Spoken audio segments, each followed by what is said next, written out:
শেষ ট্রেনও স্টেশন ছেড়ে গন্তব্যে পৌঁছে গেল, কিন্তু আমার ছবি আজ তোমার মানিব্যাগে নেই, কারণ আমি তোমার হাতটা ধরে থাকতে পারিনি তোমার প্রথম দেখা প্রেমিকা না থাকার প্রভাবে। সত্যি করে বলো তো, ও অনেক ভালো মেয়ে, ও অনেক সুন্দরী, তাই তুমি আমায় ভুলে গেলে?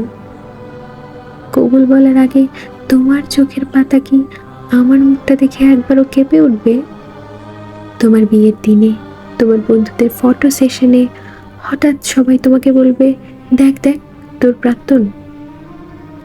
তুমি ভীষণ বিরক্ত চোখে ভিড়ের মাঝে বারবার আমাকে খুঁজে যাবে, যে 3 বছরেও পায়নি মন। এরপর মনে পড়বে তোমার অজস্র কান্নার শব্দ, আরেকবার ফিরে আসার জন্য আমার আকুতি। ঠিক ওই মানুষটার জায়গায় বউ সাজে আমি হলে, ফটো সেশনে আমি থাকলে তোমার কি হতো ক্ষতি? হাততালির সাথে তার হাতের আঙুলে আংটি পরিয়ে দিলে। একই আঙুলে আমি 3 বছর আংটি পরেছিলাম, কিন্তু আর কেউ না জানলেও তুমি সত্যিটা জানতে।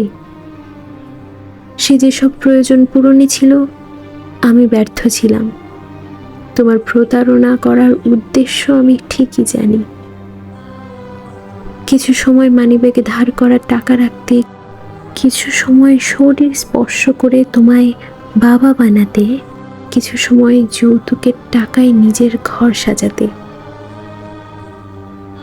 শেষ ট্রেনও স্টেশন ছেড়ে গন্তব্যে পৌঁছে গেল। সেই গন্তব্যে তোমার হাত ধরে তোমার সন্তানের মা।